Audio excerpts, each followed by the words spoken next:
This is the Jackery 1000 version 2 portable power station, and it's a super popular power station right now, and so I thought I'd give you guys just my review on it and give you guys some of the features that this thing has. It's 1070 watts. I'll show you guys some of the things that this can power, and then I'll give you guys my honest review at the end. So let's get into the video. So like I said, this power station has a 1070 watt battery capacity, so it can power a lot of things, but we'll get into that in a second. It is an LFP battery, so lithium iron phosphate, which is one of the most reliable and long-lasting batteries that there is. And so it's a great battery option, but let's go over some of the features on the power station itself. As you can see here on the front, it has 3 AC 3-prong outlets, which is really nice. This thing has a max output of 1500 watts and a surge of 3000 watts, which is actually pretty impressive because a lot of power stations at this size, usually it only goes up to 2600, 2500 surge or even less. This goes up to 3000 surge, which is pretty impressive. And we can even test that out later in the video. But it has 3 AC outlets over here. It's got the DC power. It's got two USB-Cs. One of them is 30 watts. The other one has a 100 watt output, and then it's got a USB-A, which is 18 watts. And then we got the basically cigarette lighter charger right here, which is 12 volts, 10 amps. And then you got the power button right here. There's actually a light. And essentially when you want to turn these on, so if you want to turn on the AC power, you're just going to want to turn the power station on. The light turns on, and then when you want to use the AC power, you got to click this button and it'll turn on, and that's when you can plug things in. If you want to use the DC power, you click this button and then you can start running the power station right here. It does have the screen right here as well. As you can see the battery percentage right here. It's at 98%. It's got the output and the input, so when you charge this thing up, it'll show you the input. When you plug something in, it'll show you the output, and then it has this cool light right here, which when you click it, it's really bright actually, which is really nice. So it's really bright. When you click it again, it actually goes even brighter. And then when you click it one more time, it actually has an SOS light, which could come in handy if you're camping, if you're in an emergency situation. This could help you out, which I think is a really cool feature that it has. So that's the front. When you look at the side over here, let's turn it to the side. When you look at the side, we have your outlet charger right here. It takes about an hour to get this thing to 100%. To get it to 80%, it's about 45 minutes. And then you also have your solar panel input right here. Each one is actually 200 watts, so you have a total input of 400 watts. That is the max. And you can plug in two 200 watt panels in here, which is really nice. And I'll show you, I have solar panels as well, so I'll show you guys how you plug that in a second here. The other side, if you go over here, the other side just has the vent, basically to keep it cool. On the other side, there was a vent as well, as you can see. And then on the back, it doesn't really have anything. It just has the specs. And this is the top right here. It doesn't really have anything on the top. It's just a flat surface, which is actually nice because you can put things on top of it, like your phone while you're charging it and stuff like that. But it does have this handle that pops out, which is pretty nice. And this is what it looks like when the handle is up. Super easy to carry around with you. I do like how it folds down because then it just doesn't get in the way. And I feel like it gives it a more compact look. I'll actually show you right now how much this thing weighs. So let me get the scale. All right, so here we have the scale. Let's turn it on. Make sure it's zeroed out. Here we go. Let's put the power station on here. Boom. Put it on top. And as we can see, 24 pounds, which is actually a really light and compact weight compared to other power stations at this, wattage capacity. 24 pounds is super light. So really nice because you're going to be able to power a lot of things with this, but it is very portable to take around with you, which is nice. And then Jackery also does have an app where basically you can monitor the battery capacity, see all this as well. And you can even download updates and things like that through the app. All right, and then I mentioned earlier that this thing can be charged by solar, so you can charge it with solar or you can charge it with an outlet. I do have these solar panels right here. I'm not gonna, take them out, but I'll show you guys how to plug it in. So essentially, it comes with this nice bag, which is nice to carry all the cables in it. But these cables come with the outlet charger right here. So basically, you would just plug that in right here to charge it up. And then it comes with the solar charger as well. So it is kind of interesting that this plug-in for the solar panel is different than a lot of the other power stations out there, a lot of the other big brands. So kind of interesting, but it allows you to basically plug in 2 solar panels, which is nice. So you just basically plug it into one of these, and then if you had another solar panel, you plug it into the other side. And then essentially on the solar panel, there's this little box right here. And you would just plug it in right like this. And then once you plug it in, essentially you set the solar panel up outside in the sun, and then you're ready to go. And it's going to be able to, you're going to be able to charge this power station up with the panels, which is really nice. And one more thing I forgot to mention, if you do put 400 watts of solar into this, it's going to charge it in about 3 to 4 hours versus the hour time of plugging it into an outlet. And like I said earlier, this is an LFP battery. So what's interesting about this is it actually has 4,000 plus battery life cycles. So degrading down to 70%. And so this thing, if you used it every day, it'll last you longer than a decade. And so what's nice about these LFP batteries is they're going to last you a long time. But now I just want to show you guys some of the things that this can power. So let's get into it. All right, so to start off this test, I figured we'd start off with some smaller items. I mean, I guess a TV is a pretty big item, but it doesn't use that much power. So we're going to do a TV and a fan and just see how this thing can power. So first off, I'm going to do the TV. I'm going to plug it in, and we'll actually do both at the same time as well. But let me see here. I'll plug it in. The AC power is already turned on. And then let's see if the TV works. So I'm turning it on. But as you can see right here, it is pulling about 71 watts. Oh, the TV just went into idle mode because I didn't do anything. But let me turn the TV on.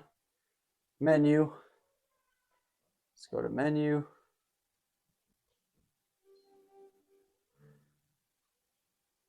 All right, so as you can see here, the TV is on, it's working, and it's pulling about 104 watts right now, 106 watts. So it's adjusting a little bit because, the TV just turned on, but it's about 80 to 100 watts, and it's going to be able to run this thing for about nine-ish hours at 100 watts. So yeah, about 8 or 9 hours running a TV, which is pretty cool. Now, let's check out the fan. Okay, so we're still running the TV. Now I'm going to plug in this fan at the same time and just see if this thing can handle it. So here is the fan, plugging it in here. And now let's turn the fan on. So I'm going to click power. I'll do the highest mode as well. So let's do a 3rd speed mode right here. And let's see what happens. Okay, so now you can see the fan is on. And it's using about 134 watts, which is no problem with this power station. And as you can see, it's going to be able to run that 140 watts about 7 hours. So you can run a TV and a fan together for around 7-ish hours with this power station, which is a pretty awesome test. Because if the power did go out and it was hot inside, you wanted a fan on and you wanted to watch TV, you could do that with this power station right here. Now let's do another test. All right, now for my next test, I want to show you guys this car refrigerator. Unfortunately, I can't show you guys an actual refrigerator. It should be able to power an actual fridge for about 7 or so hours, but I wanted to show you guys this car refrigerator. It's a 12-volt refrigerator, so it doesn't use a ton of power. I just want to show you guys that this thing can power something like that, like a mini fridge or even a refrigerator. So I'll show you guys right here. Let me plug this in. There's a plug-in on the side here. I'm plugging it in. The AC power is turned off, so I'll turn it on, and then let me turn on this refrigerator real quick. All right, looks like it just kicked on. So as you can see here, it's using about 37 watts, which is not very much actually. That's like the same as the fan was using, so not very much, but it's going to be able to power this refrigerator right here, basically a mini fridge or a car refrigerator. As you can see, it's at 71 degrees, but it's going to be going down to 8 degrees Fahrenheit. So it's currently cooling right now. It's only using about 33 watts, but it's going to be able to power this thing for about 21 hours. So almost an entire day being able to power a mini fridge, which is pretty cool. And like I said, an actual fridge, with other tests that I've seen, it should be able to last around 7 or so hours. So this thing can definitely power refrigerators, which is awesome. It's a beast. And that's another test complete, as you can see, which I think it's successful. That is a great test. All right, now for the ultimate test, I wanted to show you guys something that needs a lot more power. So we have a panini maker right here that pulls about 1,000 or so watts, and then a toaster, which also pulls about 1,000 watts. So I'll show you guys each one individually, and then I'll show you guys the surge and the protection that the Jackery power station has. So let's plug in the panini maker first. Let's plug it in right here, turn on the power, plug it in, and let's see what happens. So as you can see here, the panini maker is on and it's running, and we're at about 1,171 watts, which is a lot of power, and this thing is handling it no problem. It shows here at 97% battery, it can power this for about 0.8 hours. which is pretty accurate because it's a 1070 watt power bank or power station. So this is actually pulling more power than it has full capacity, but it'll be able to power for about 0.8 hours. And look at that, it's powering it, no problem. All right, now I'm going to unplug the panini maker and plug in the toaster, and we'll see if this thing can power a toaster as well. So let me unplug this. Now let's plug in the toaster and see how many watts the toaster pulls. So let me plug it in right here, pull it down, and let's see how many watts the toaster uses. So it looks like the toaster uses about 750 watts. So it's still on, it's still going, and it's going to be able to power this one for about 1.3 hours. So about 1.3 hours. So as you can see, it can definitely handle a toaster and it can handle a panini maker. Now we're going to test out the surge, and I'm going to plug in both of them at once, which is going to be around 2,000 watts, which this thing has a 1,500 watt battery capacity, the max capacity, and has a surge up to 3,000. So it should be able to handle it for a couple seconds, but then it does have a protection on it, so it should shut off. So let's test it out. All right, so still has the toaster plugged in. Now I'm going to plug in the panini maker, and let's see what happens. Here we go. It looks like it's at 1,900 watts. It's still powering it, still going strong to get that initial surge, and let's see what happens. It's actually quite a bit of time. Here we go. All right, it's still running it. 1,900 watts. Pretty crazy, actually, that it's still going. The panini maker's on. The toaster is on. Boom. All right. There we can see the surge protector came on, and now it's at 0 watts of output. Basically, it's shut down, and it's not going to be able to power these anymore because it has that protection because it's basically overloaded. So that was actually a really good test to see because it does have that protection on it. It's going to be able to give you that initial surge to basically power things like bigger refrigerators and other things like that need an initial boost of power up to 3,000 watts. But it's only going to power that for a short period of time. As you can see, it was only about a minute or so, maybe a little bit less, that it was able to handle it, and then it shut off. And so if you have those devices that need that initial surge but then go back down, it's going to be fine. But for power that's continuous, over that 1,500 watts, it's only going to last, under a minute or about a minute before it shuts off and has that protection on it. All right, so that was pretty interesting to see that this battery, it is a smart battery, and it knows when the capacity is too high, and it's going to have that emergency shut off. That way, basically, you don't fry the battery. And I thought that was really cool to see. So really nice that it has that feature. And regardless, this thing can power a lot of power. I mean, as you can see, individually, it was able to power it, and is even able to handle both of them at the same time for a short period of time. So the surge does work up to 3,000 watts. I mean, that was only 2,000, but it can go up to 3,000. And as long as you keep it under that 1,500 watt range, it should be able to power it, no problem. So in conclusion, I wanted to give you guys my review. I think this is an awesome power station, especially because it's so lightweight and it's so powerful at the same time. I mean, it only weighs 24 pounds. It's got 1,070 watts.